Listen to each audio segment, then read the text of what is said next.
हम ये सोच रहे थे कि वहाँ टर्निंग विकेटें होती हैं, उन्होंने तेज विकेट बना दी।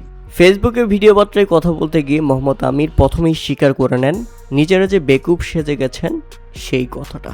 কারণ পুরো পাকিস্তান চিন্তা করেছিল বাংলাদেশ স্পিন উইকেট তৈরি করবে, মিরপুর স্পিন স্বর্গ, এবং সেটাই তারা ভেবেছিল।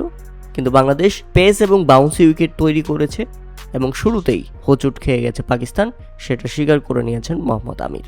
এবং তিনি বলেন, যেমন আমরা পরীক্ষায় পড়ে গেছি এমনটা, কিন্তু পরীক্ষায় সিলেবাসের বাইরে থেকে প্রশ্ন করা হয়েছে এবং সেক্ষেত্রে আমাদের ব্যাটসম্যানরা রীতিমতো ফেল করে গেছে।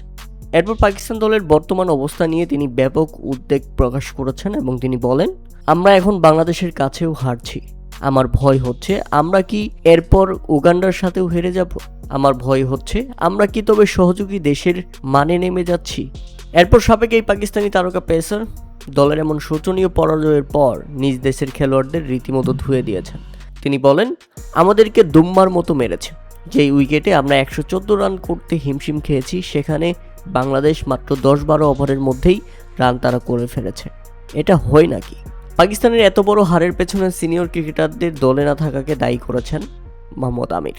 তিনি বলেন, সিনিয়রদের বাদ দিয়ে শুধু তরুণদের দিয়ে দল চলে না, তাদের সঠিক নির্দেশনার জন্য অভিজ্ঞ খেলোয়াড় প্রয়োজন।